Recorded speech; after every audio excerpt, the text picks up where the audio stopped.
Good evening, Mayor Talamontes and members of the City Council. Lisa Frank, Assistant Planner in Community Development. This evening's study session introduces a conversation that we'd like to have about mixed use, and specifically mixed use design and development standards. First, just a little bit of background on this. Staff has received a grant from the Southern California Association of Governments, or SCAG, to fund work on creating residential mixed-use development standards, which would be added to the Burbank Municipal Code. The grant also gives us the opportunity to partner with a consultant team from Sargent Town Planning, an urban design group with a lot of experience writing mixed-use code. And we have here with us tonight David Sargent and Gabe Barreras from Sargent Town Planning. So we'll have a brief presentation for you, but then we'll also have many questions. We may not be able to tackle all of them tonight, but they were included in your staff report, and it'll give you the opportunity to give staff some feedback, including any questions that you have for staff. So first we want to talk about what we see as being the basis for this project. For one thing, quite simply, we've seen a lot of demand for this type of development, at least in part evidenced by the numerous requests that the city has received just within the past few years to build mixed use. And beyond that, we regularly get inquiries about how someone would design a mixed use project. So we expect that this demand will be ongoing. However, our code currently lacks some clarity when it comes to mixed use. Although the general plan, together with the zoning code, make it clear where mixed use may be allowed given the proper approvals, it's not quite as clear about the various hows of developing mixed use. We do have explicit requirements for things like the maximum residential density as well as the maximum intensity for the commercial portion, but outside of that, staff has to really combine existing multifamily development standards with existing commercial development standards, even though those standards were created with single-use buildings in mind. So as a result, it often becomes necessary for an applicant to file for a planned development request to create unique zoning for the property, because sometimes combining those separate standards don't always work for a mixed-use project. So it's not to say that we haven't been able to successfully review and improve some of these projects, but it would be really helpful to have some additional basic ground rules at the outset that will allow everyone to navigate the process with more of a shared understanding of what is expected, whether or not a planned development is required or a conditional use permit in some cases. So we see a lot of value in achieving better clarity in the process for many different reasons. But for one thing, there's been a lot of conversation in the city about the possibility of increasing our housing supply to better meet the demand that we have here. This was a topic before the council as recently with the housing and affordable housing study session.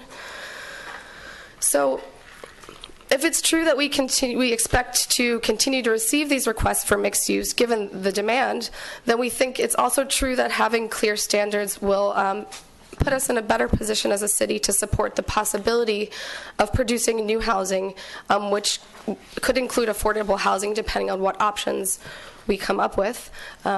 Because it's very likely that the majority of new housing that the city sees will be part of a mixed use project. And then finally, this is also an opportunity to set some of our priorities and reiterate them. So making sure that we're achieving quality design, protecting the quality of life around our single-family neighborhoods, ensuring that new development, mixed-use development, enhances our streetscapes and possibly achieves other benefits like creating more possibilities for walking or biking simply by having more amenities and services and needs close by. So this map was also included in your staff report, and this provides an overview of where mixed use is currently allowed in the city. So currently, most of the city's commercial areas allow mixed use with discretionary approval. And as I mentioned, the maximum densities are already established through our general plan and zoning, and we are not looking to propose any changes to that. So as you can see on the map, This includes areas that are shown in red there along those long commercial corridors, which are adjacent to some of our single-family neighborhoods. And staff understands that although the standards would be applicable to areas wherever mixed use is currently allowed, in reality, those areas would really be on hold until we can complete work on a comprehensive citywide parking study to help come up with some strategies that would alleviate ongoing parking issues within those single-family areas along some of the main commercial corridors. So realistically, we're really talking more about areas like the downtown and parts of the media district, which is already currently where we're receiving most of these requests.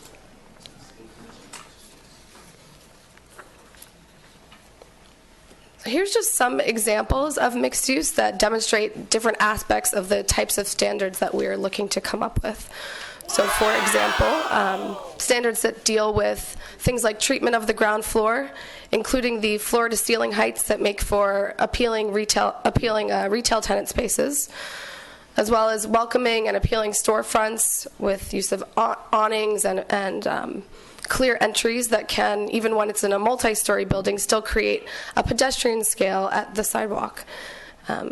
Also, examples of creating variation in the massing, use of projections or recessed features that can add depth or interest to the way the building looks, creating variation in the window sizes, and then the overall site layout, so where the buildings are placed on the site, where the parking is placed. In these examples, it's hidden. You can't see it at the street.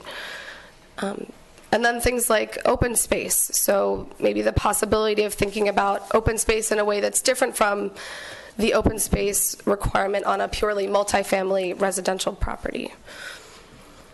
And then there are aspects related to the uses themselves. So for instance, we have a maximum size for how much commercial development you can have in a mixed-use building based on the general plan. But maybe it's also appropriate to have a minimum percentage so that we know it's truly a mixed-use building. So something that says how much commercial, the ratio of commercial to residential. And then finally, just making sure that the uses within that building. Then finally, just making sure. Then finally, just making sure. Then finally, just making sure. Then finally, just making sure.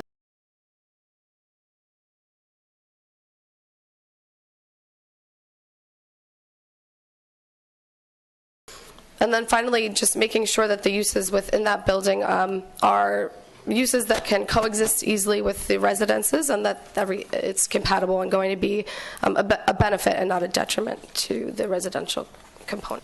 This is a fairly broad topic, and we included some questions for you tonight that we hope will give you the opportunity to provide some feedback, and we're also happy to take any questions from the council. Thank you. Thank you very much for your report. Councilmember Gordon. Thank you, Mr. Mayor. Thank you for your presentation. I think this is your first one. Technically the second, but yes, pretty much. Okay. Did they issue you a flak jacket?